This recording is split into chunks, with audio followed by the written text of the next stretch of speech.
Good afternoon, Aggie fans, and welcome back to another great uh, conversation here on the Aggie Pridecast. My name is Brian Holloway. I will be your host. We got a very exciting show for you this evening. We got the spring game this weekend, North Carolina A&T football spring game, and so we're going to talk to our head coach, Sean Gibbs, here a little later in the show. So really excited about that. Got some exciting things going on for the spring game, including a DJ contest. Your first chance to see the Gibbs era and the Aggies. So we're going to talk to him about a lot of things pertaining to football and his expectations and what do you expect to see here Saturday, what would we expect to see in the fall once A&T gets the football season underway. Before we bring in Coach Gibbs, wanted to kind of do some recapping. We've been an exciting time in North Carolina A&T Athletics. Shout out to the bowling team. I mean, what a great effort they had on Saturday. They came into the Saturday elimination bracket needing to win out, and they started out at 9 a.m. They beat Louisiana Tech, moved on to 2:30, had to face Youngstown State, which was the top seed in their bracket. They beat them to set up a winner-take-all. And by the time they got to the winner-take-all, I just think they maybe ran out of gas. It was 7 o'clock. They had already been bowling for 10 hours. They had to bowl another hour to try to beat Youngstown State, and the Penguins ended up beating the Aggies and going to the Final Four. But the Aggies were right there on the step of going to the Final Four in Las Vegas. Their season is not over. They'll play in Las Vegas April 17th through the 19th for the Intercollegiate Team Championship. So really looking forward to that. So gallant effort from Coach Kim Terrell-Kearney and her North Carolina A&T Aggies bowling team. Shout out to Alan Johnson, the director of track and field here at North Carolina A&T. He was named the men's indoor track and field coach of the year. That adds to our collection. Alan is the fourth coach from North Carolina A&T Athletics to win Coach of the Year, including Hal Clifton from the volleyball team, Kim Terrell-Kearney from the bowling team, and, of course, Terrell Robinson from the North Carolina A&T women's basketball team. So greatest coaches in the biz right now are at North Carolina A&T. Congratulations to all those coaches, and congratulations to Coach Johnson. Of course, baseball and softball is in full swing. The outdoor season has started, and A&T already has some guys and some ladies in the top rankings. And so things are going well here in North Carolina A&T Athletics. Just wanted to make sure that we are shouting out. Another shout out to Jordan Dorsey and Malia Bracone. They played in the first ever women's basketball HBCU All-Star game in San Antonio as a part of the Final Four. Both ladies played well, and we're proud of both ladies and hope the best for their future in basketball and academics. And so two outstanding young ladies, and of course they helped the Lady Aggies basketball team win the CAA regular season. That was the second championship we won in the CAA. So again, a lot of great things happening, and we hope to one day have a CAA championship in football. And the man who will probably, or who could get that done for us, is our head coach, Sean Gibbs. I want to bring him in to have a quick conversation with him. How you doing, Coach? Good. How are you? Man, doing outstanding, and great to see you again. I know you've been on the grind with spring football, and just kind of give us an update on what's going on with the spring football, what you like, what you haven't liked, and just where you see the team right now. Well, the guys been working hard, and we're getting better each and every day. That's never going to stop. We're always going to continue trying to chase excellence, but I've been pleased with the attitude of the guys. We're getting our culture in place, and we just got to make sure that we keep grinding each and every day as coaches so that we can teach these guys the fundamentals, technique, and teach them how to play with the effort that's necessary to win at a high level. From your experience, how long did it take to institute your culture? I hear coaches talking about it all the time, just instituting your culture, your way of doing things, how you want to see things done. Where are you at in that process right now? And from your experience, how long does it take to kind of mature and get to where, they're talking about the Patriots way or the Miami Heat way, things they talk about. How long does it take to kind of institute that culture? Well, I'll just steal what Coach Harbour always says. It'll happen as fast as the players want it to happen. It kind of varies. Our culture is getting in place. We're still not all the way where we need to be, but we've got guys that are trying to do the things that we're asking them to do now.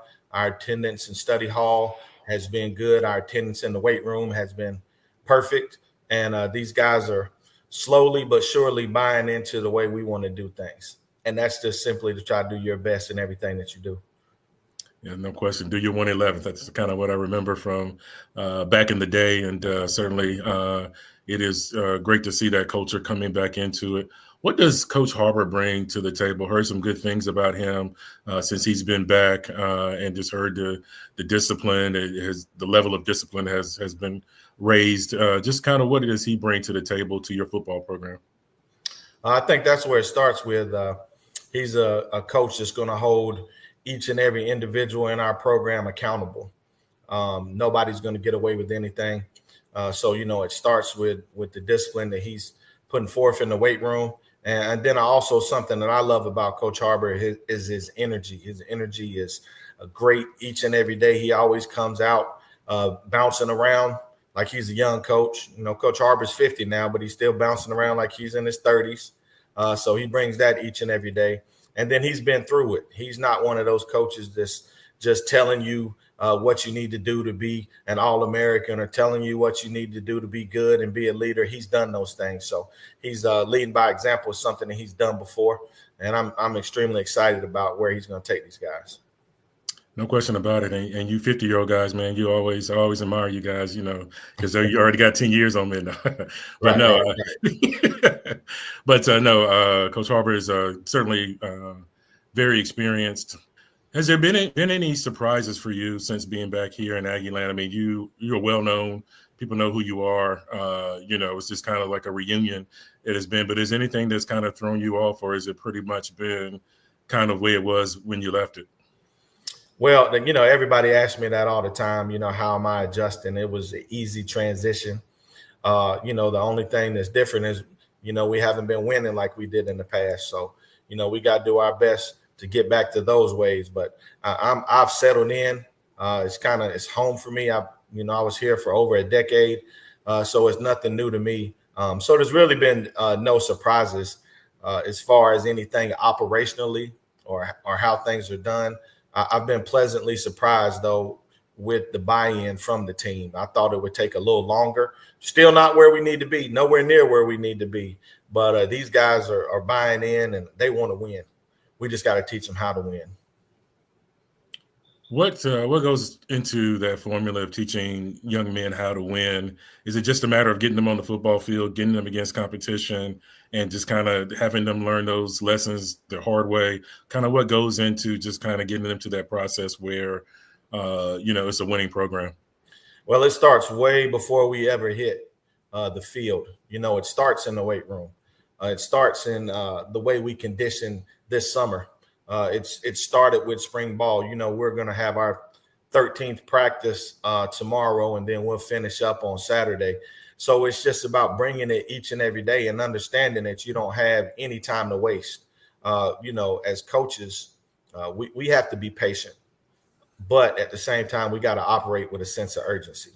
We're not where we need to be, but we're working hard each and every day. And I think the guys are buying in. The coaches have bought in. And we got to bring in some more guys to help us in the fall. But I'm excited about our potential. But, potential means nothing. We still got to go out there against Tennessee State and show how much we've improved. Where do you think you guys are number-wise as you enter into Saturday's spring game practice? I think you call it from an official standpoint, but where do you think you guys are from a number standpoint, and where do you think you need to be as you enter into August? Well, I can start where we need to be. That's at the cap at 105. As far as that's the roster limit now. So that's where we need to be. We're close to 100 right now, but we only have 80 something guys out there practicing. We've got a lot of injuries. That's the thing about the spring game is you're absolutely right. It's going to be a practice for us because we don't have enough bodies right now to really have a quote unquote spring game. We only have about 6 healthy offensive linemen and about 4 or 5 defensive linemen.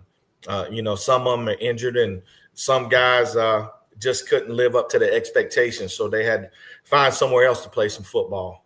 But, it is what it is. We're going to go out there. We're going to try to get better on Saturday. We're going to try to bring in these freshmen and get them coached up, and as well as hit the transfer portal when it opens on the 16th, I believe, and try to bring in a couple more pieces. But we got to be at 105 in the fall, and that's what we're aiming for. How much of this spring was an opportunity for you guys to find out who was willing to come along and be a part of the culture, live up to those expectations, and give us an assessment of kind of how that process has played out for you and your staff? Well, I think, most of the guys have passed the test as far as showing that they're committed and they want to be an Aggie and want to play Aggie football. There were other guys that, just simply didn't want to do what it takes to play football at a high level. And we really pushed these guys, and we're demanding, and we're going to accept no excuses, and you're going to do things the right way. It's not our way. You're going to do things the right way. And if you can't do that, then you don't have a place on this team. But I would say that, the majority of the guys, the vast majority of the guys have bought in, and they've done a great job this spring of trying to do things the Aggie way. Now, we got to do a better job of getting them coached up fundamentally and technique, and we got to cut down on some of the mistakes and learn how to play situational football and all that stuff. But that's on the coaches, and we're going to get that done. And then the players have to really commit themselves in the offseason, and we're going to start up right after spring ball. We're going to get right back to it and hit the weights and try to get our strength and conditioning right all the way up until we come to camp on the 28th. So, we're excited. Everybody's got to buy in. Everybody's got to do their part. And if we do that, then we'll be able to shock some people this year. Shocking people is what it's all about. No question about it. We're talking with our head football coach, Sean Gibbs. The spring game is Saturday, 1:00 p.m. At Truist Stadium. Certainly excited about seeing the Aggies back out there, just seeing Aggie football in general, whether it's practice, whatever. It's just great to see them back out on Truist Stadium field and out there playing. You mentioned the transfer portal, and you mentioned that, some of the interior guys, you need some numbers there. Anything else that you guys have a need for as you enter into the portal? Oh, I would say up front is our main need. I can't say this without saying any specific names. I think we have a good receiving core. I think we got a number of guys that can play over there. I like our backfield. I think we have a number of backs that can get it done. We have to get some depth up front on the offensive line, but we got some guys up there that can play, and we got some guys on the defensive line that can play. We just have to add some more depth. And, in the portal, we'll probably try to pick up a little more size up front, so that we can be able to push people around and not get pushed around. But most of the other positions, it would be, it has to be somebody that's going to make a difference, a game changer, because I'm not a guy that believes in the portal as much as other people do. My thing is keeping our guys out of the portal. That's what I want to do is create an environment where our guys want to stay here and they're able to stay here and understand they can achieve anything they want to do athletically, and we can work to help them out financially. Would it be safe to say, or am I overstepping my skis here, that you like the traditional high school route, maybe junior college here or there, but you like to bring in young men from the high school and kind of immerse them in your culture? Yeah, absolutely. I think if you really study the portal, I don't know how many guys you see that come from the portal or drop downs from FBS that have really made a tremendous impact in FCS football. I think you see it in reverse. You see a lot of guys from FCS that go up and do a great job. The top two quarterbacks in the draft this year were 1AA players when they came out of high school. Shador and Cam Ward were 1AA players. Bayshul Tootin was the FCS player. Scatterboo, kid from Arizona State. Those are all FCS players. So I think the thing for us to do, because I think FCS does a really good job of developing people, is to try to find a way to keep some guys around. Now, if somebody comes in and they're throwing a couple $100,000 around, you're going to lose the kid. And I would give him my blessing. I would say you need to take that, But we got to keep guys from transferring to these lower level FBS schools and just taking a little bit of money. Those are the ones that are killing our programs right now. Now, that's not to say that you can't get a good transfer out the portal. I'm just saying that when you look, most of the players, I actually looked this past weekend and broke down like the first and second team FCS All-Americans, and the majority of those players were homegrown players. It was like one or two that were transfers, and the transfers from the majority were from Division II. It was one guy that transferred from Hawaii at Incarnate Word, a receiver. Other than that, the transfers were from like Arkansas Monticello or HBCU. So, the transfer portal, it's a necessary evil, but I honestly believe in bringing in guys and developing. I think some of the guys we've had in the past could play anywhere. We found them before, and we got to find them again. You bring up two interesting issues. Just want to highlight you real quick about you came from Division II Fort Valley. How much talent is down there? We saw South Carolina State a year ago use quite a few Division II guys to win the MEAC.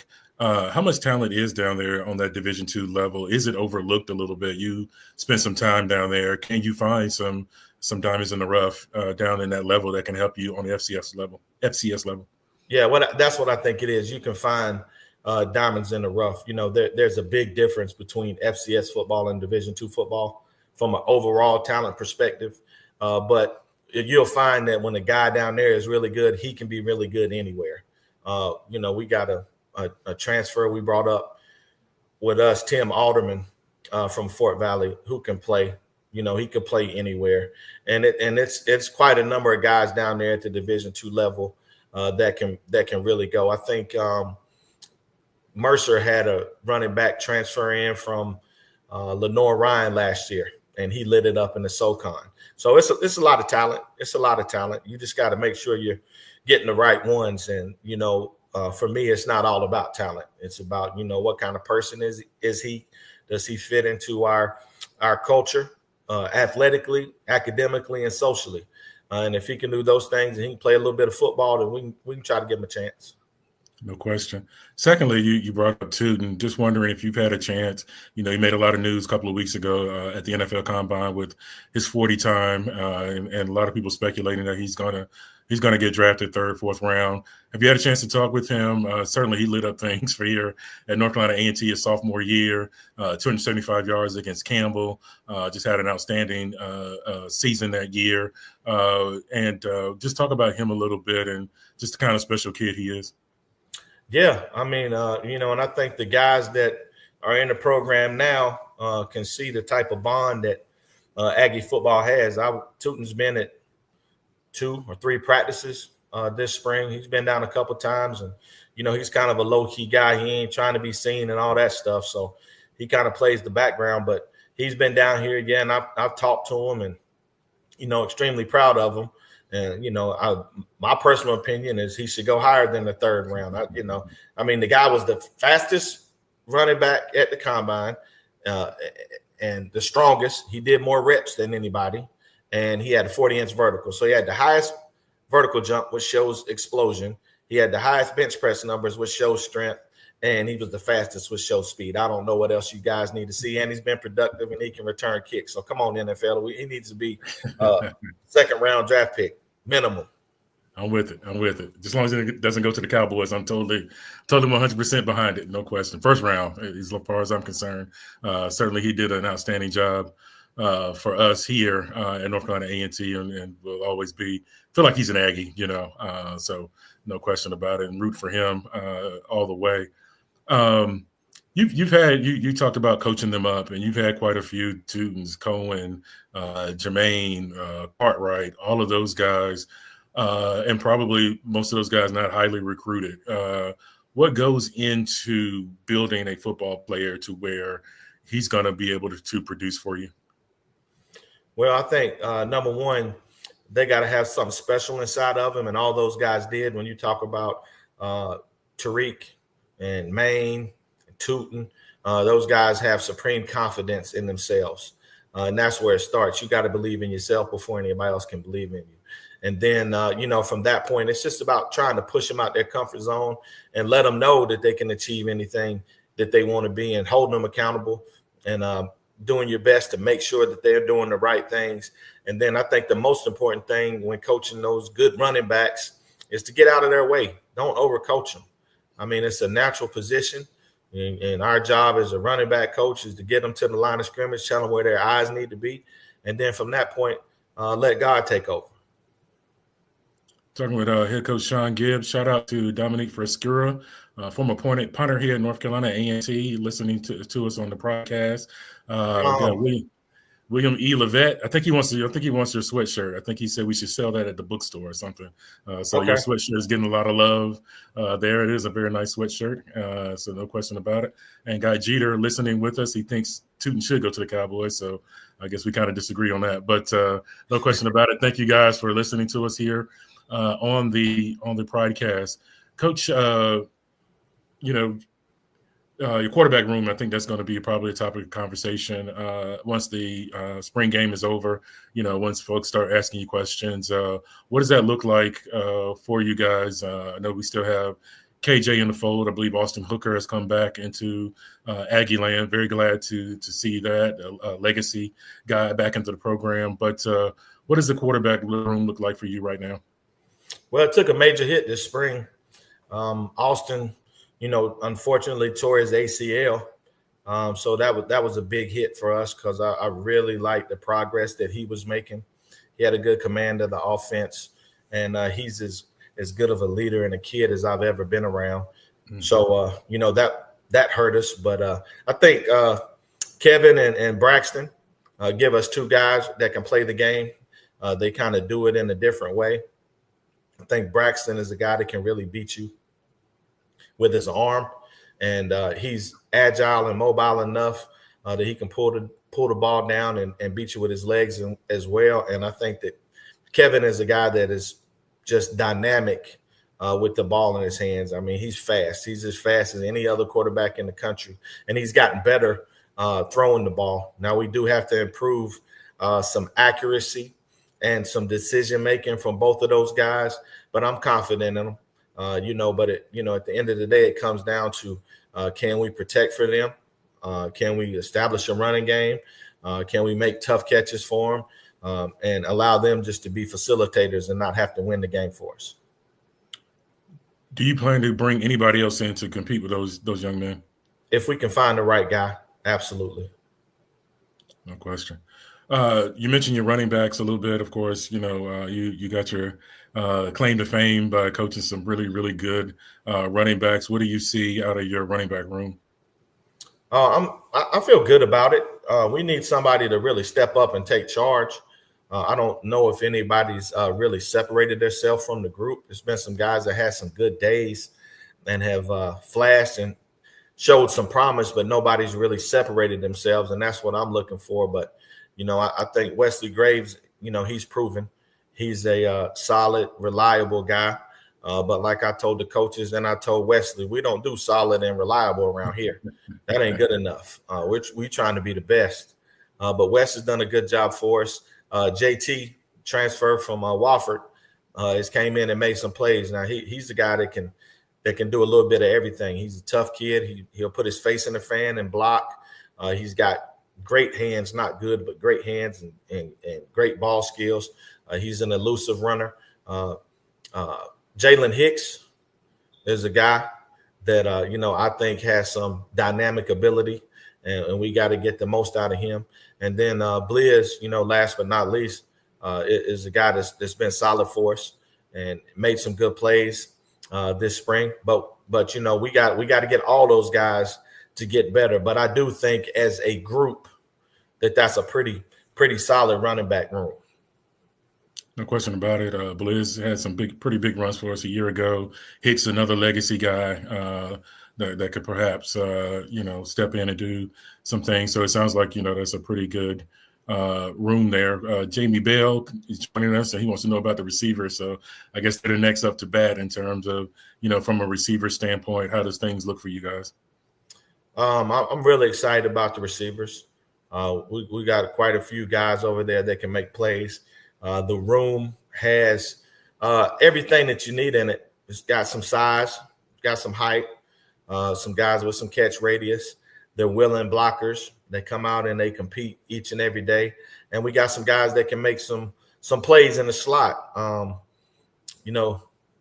Juice Man is one of the most dynamic players in FCS football. He just don't know it yet. When he gets the ball in his hands, he can be electric. So not only do I expect him to make some plays for us at the receiver position, but I think he could be a really special punt and kick returner. So I'm excited about those guys, the wide receivers, the tight ends have an athletic room. We got to get a lot stronger this offseason so that we can hold up when we're in line. But, it's talent on this team. It's just about us coming together and everybody pulling in the right direction. But it all starts up front. That's what we got to continue to build and get better, especially in the CAA. Yeah, I first year we were in the CAA, I saw Villanova get off the bus. They played here, and the size difference was apparent. I mean, they walked off the bus 6'5", 6'6". I mean, they were large. I mean, I don't know how to say that. Have you seen some CAA film since you've been here? Kind of, what is your opinion of the league and some of its strengths? Yeah, it's a really good league. There's no doubt about it. They got guys that are big and strong. I think our advantage can come if we can use our speed as our advantage. Of course, if you're playing against big offensive linemen, then as a defensive front, you can't sit there right in front of them and let them block you. We got to do some things that give us an advantage and some movements and stunts and twists and all that to give ourselves a chance. But, I think we can hold up. It's just about us getting these guys coached up and believing that they can play in this conference. It's one of the best conferences in all of FCS football. It would be a Power 4 conference if we were FBS. It's one of the best. You can't get around that. So, we got a lot of work to do. There's a lot of good coaches. There's a lot of good players. But, that's the conference we're in, and we're excited about competing against them. Yeah, but, the flip side of that, if it's the kind of conference, if you can finish top 4, top 5, that's pretty much a playoff spot. You're going to the playoffs. Yeah, you're going to the playoffs. So, going to the playoffs and giving yourself a chance to win it all. And that's what we've been preaching to our guys. We're in a conference where if you're competitive, you're one of the best in the country. Yeah. So, that's what we got to do. And it's never going to be a week off. That's the big difference than, playing in the MEAC. And, there were some weeks when we lost some games because we could not convince our guys that certain teams, I won't say their name, or could beat us, and they would end up slipping and beating us. But in the CAA, you got to bring it each and every week. It's a deep conference, a lot of good teams, and we're excited about it. No question about it. We're here with our head coach, Sean Gibbs, getting some questions in here on the chat. One of those questions is about NIL. It's a big topic in college athletics now, and wanting to know what is the level of support in terms of NIL for some of our players. Are we even in that arena yet? That's a very hard arena to play in, and it's a very hard game to play. But from an NIL standpoint, where do you see us in playing in that arena? Well, we're going to meet about that on Saturday. Talk a little bit more in depth about it. We're not where we need to be. I can tell you that. It's a real competitive space, and the NIL has really forced. The way I look at it is now everybody has to compete. It can't just be the coaches and the players that are competing. It's got to be the administration and the community and the alums that are all competing, so we can raise money so that we can give our guys NIL. Now, with that being said, I do believe that whatever we come up with and whatever we can give our guys, I believe you have to earn it.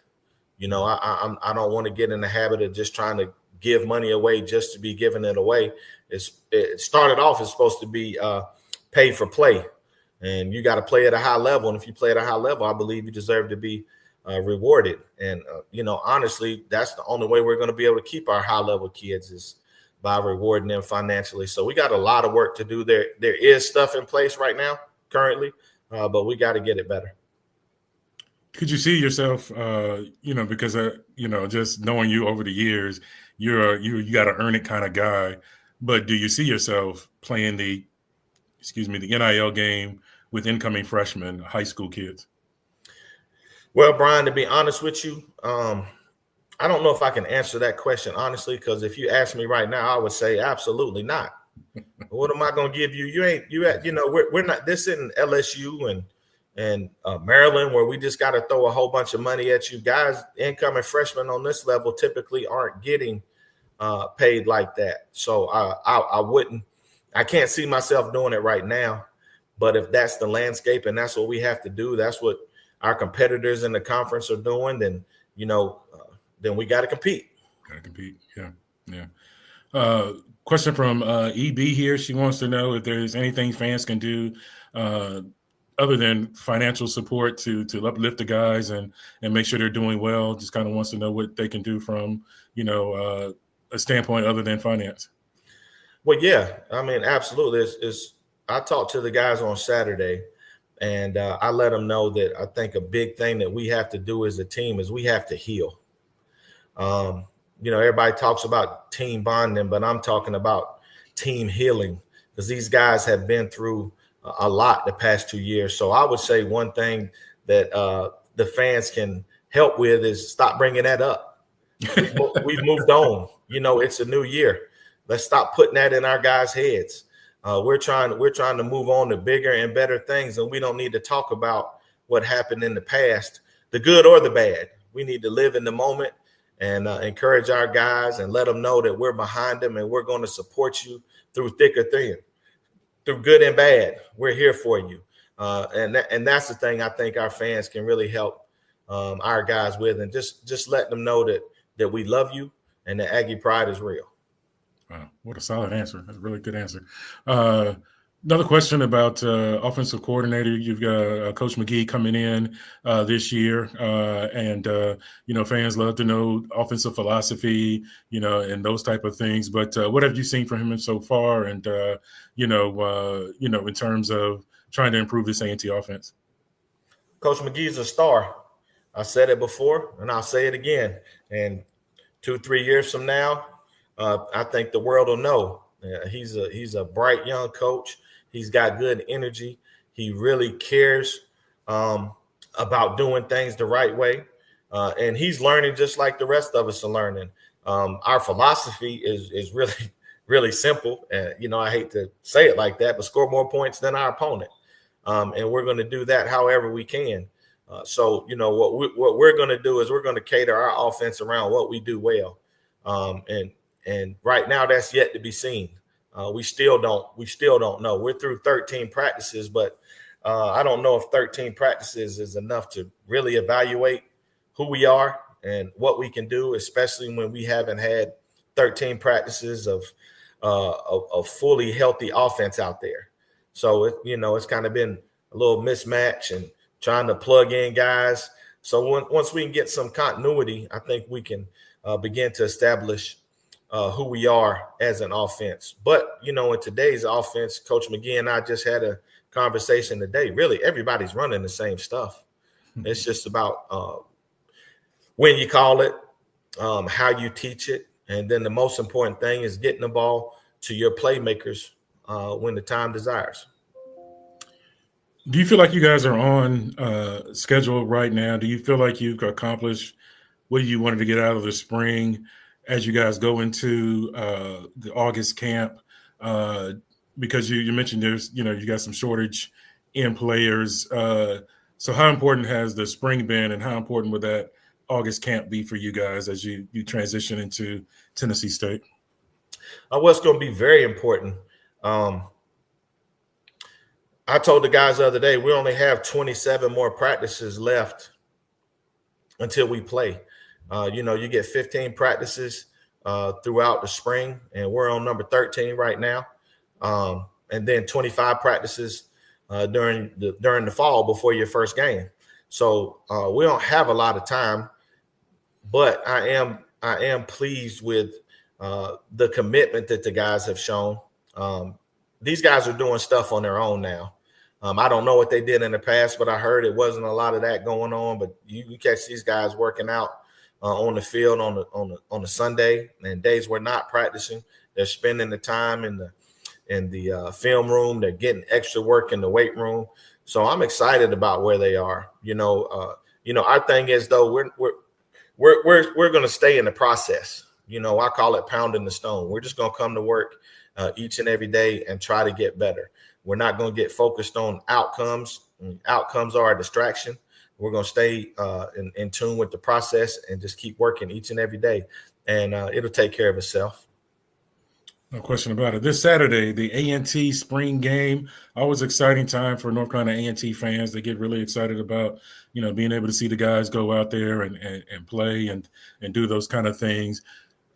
Where do you want to see the spring game in the next 2 or 3 years? How much do you want to see it grow to where it becomes an event? I mean, in 2 or 3 years, you're probably going to have the numbers that you don't have this year. Right. So where do you want to see it as it eventually matures over the next few years during the Gibbs era? Well, Brian, I'd like for it to be a family reunion. I think the spring game would be a great time. Number one, to get all the students involved and engaged in our program. And then secondly, to bring back all the former football players every year for the spring game and have one big family reunion every year around our spring game, because that's what it's about. That's what Aggie Pride is about. It's about family. So we gotta unite everybody and get everybody on the same page so that we can get back to glory and then maintain it from there. No question about that. Exciting time on Saturday, DJ contest. We're going to slowly build this thing. A couple of questions about the kicking game. I know that's one of the, if I remember correctly, that's one of the things you got to win, kicking game. Right. And Andrew Brown has been the guy the last few years. There was an injury a couple of years ago where he wasn't able to kick. Had another young man transfer out of ECU, but kicking game, where is that now, special teams wise? Because you're also, people forget, you're a heck of a special teams coordinator as well. So where does that stand right now as we go into the spring? Excuse me, the fall. Well, I feel great about him. Money Brown is a really good kicker. I think he's healed from his injury. He hit a 52-yard field goal in practice on Saturday. So, I think the leg strength is there. He had a little bit of wind, but still, he hit it. I think our punt game is going to be good. Our long snappers, we got two that can snap it. Our returners, we got a number of guys that can return the ball.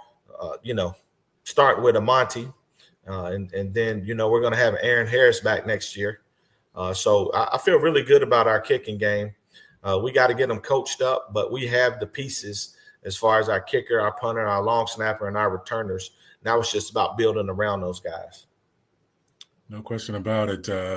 Andrew Brown certainly made some big kicks for us in the past. The questions are rolling in here for our head coach, Sean Gibbs. People want to know about the defense. Certainly we built our reputation in the past. Some of the successful teams was the defense, stopping the run, those type of things. I think you mentioned the defensive line, but the linebackers and defensive backs, where do you think we stand there? I think we got a lot of work to do. I like where our coaches have us headed. We're getting to where now we're running to the ball like a Blue Death defense. Like I said earlier, we got to add some depth up front. I think our linebacker core is solid, but they have to continue to improve. And we got some guys that's hurt in the secondary. Then once they come back, we'll be a different secondary. But when you have 3 or 4 guys that you're counting on to play and they're not out there for the spring, it's kind of hard to evaluate all that stuff. So I personally have not got into that. That's not my mindset. I'm just worried each and every day about getting these guys better. And then as we build into the summer and transition into the fall, then we'll know whether we'll have the pieces in place to be competitive. Ron Campbell, I want to know what time the spring game starts. 1 p.m. start on Saturday. Chance to see the Aggies, chance to see some of the quarterbacks, the running backs, and just, a sneak preview. Nothing's going to be too much revealed there, but certainly an opportunity to come out and, like Coach mentioned, to make this kind of a family reunion in the beginning, and family reunions, you just kind of grow over time. And so certainly want to see that. How much support have you gotten from alumni, especially those who played during that Broadway era where we were so successful? I can't even tell you how much. And it's not just from the Broadway era, it's from every era. And people have been so supportive since the day I got here. And I can't even tell you how much I appreciate it. And that's why we're trying to work so hard so we can give them something to be proud about again. I mean, we should be proud anyway because we're Aggies. But, give them a product on the field that they can be proud of. But the support, I can't say enough of how good it's been from every era.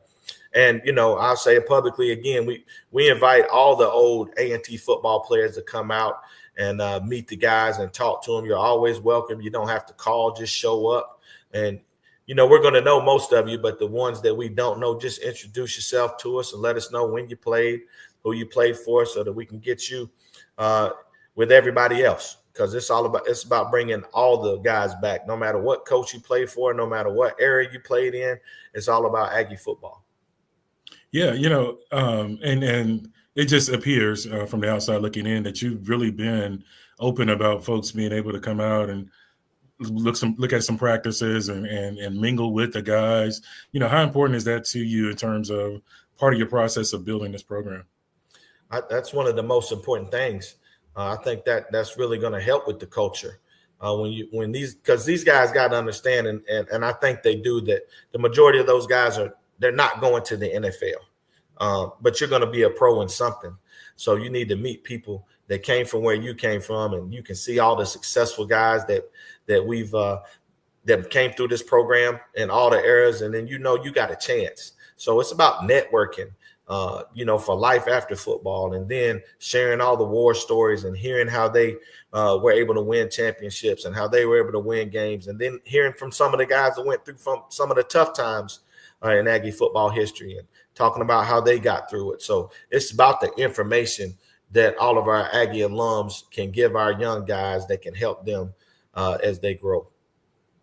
No question about that. And certainly some great history of North Carolina A&T football. And you have a very, close relationship with two of the greats here at A&T, Coach Bill Hayes and Coach Rod Broadway.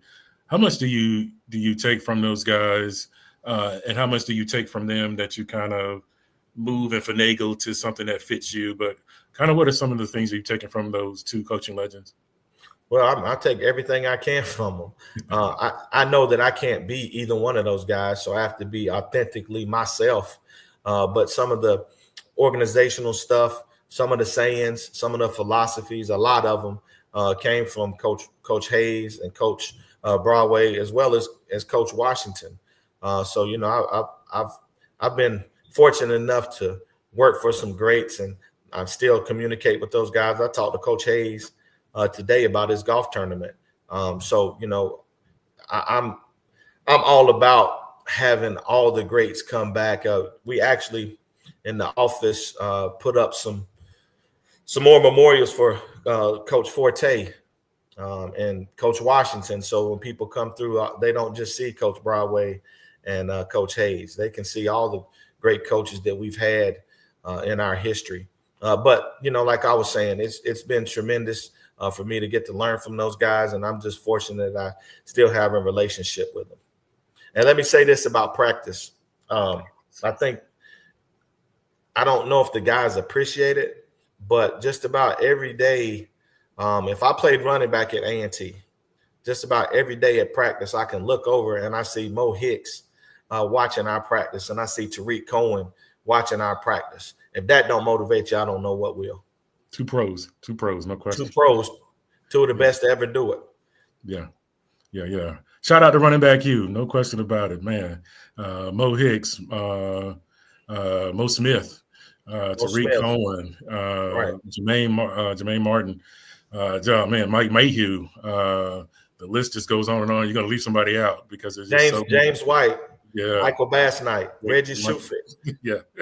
List goes on and on. Yeah. The list goes Coach on and Ragsdale, George Ragsdale. List goes on. Yeah. I'm going to stop because I'm going to forget somebody. But yeah, the list goes on and on. So, man, there's been some James Smith, Barry Turner. I mean, so James White, excuse me, but in Barry Turner. So the list goes on and on. I mean, you can just kind of, as your brain works, they just come to your head. And so no question about it, that has been a legacy here. And how much of a motivation do you think that is for running backs, or in recruiting, just to know that, hey, if you go to A&T, you've got a chance to do something special?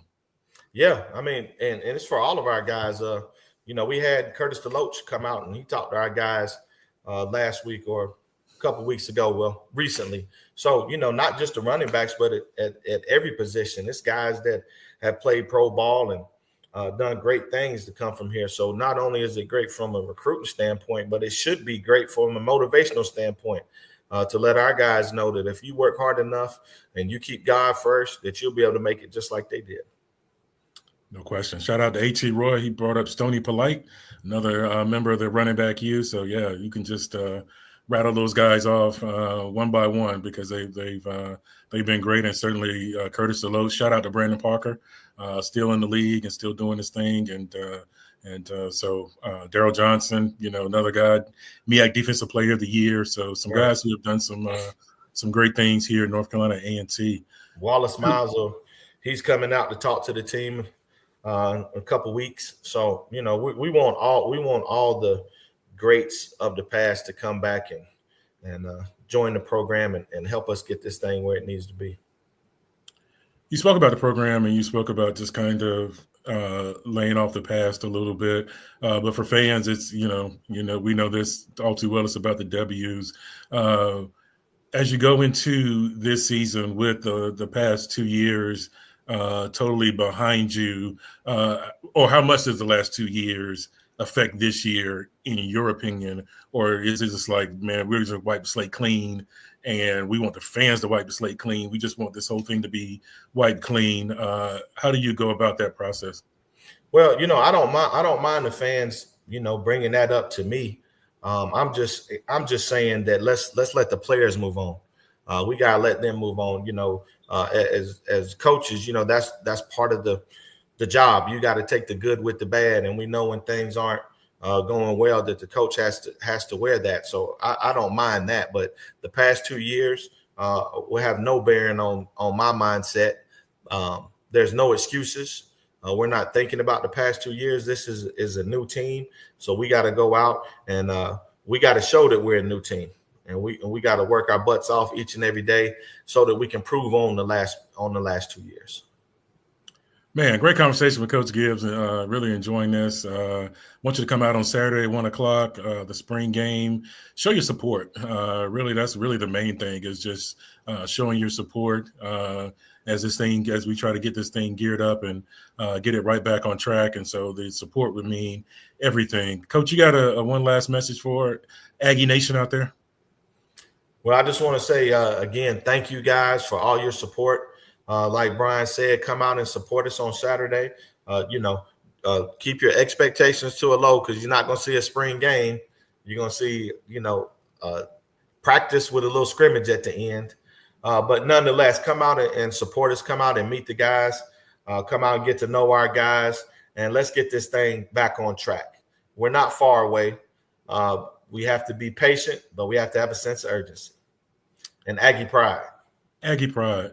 Thank you, Coach, man. I appreciate you taking out this time with us, talk with us about the football team, just giving us an update on everything that is going on. Certainly, you're welcome back anytime, and we're excited about 2025 and all the newness and all the things it's going to bring to the table. So really appreciate you, and best of luck this year, man. Really rooting for you. Thank you. Thank you, Brian. God bless. God bless, man. Have a great night. All right, you too.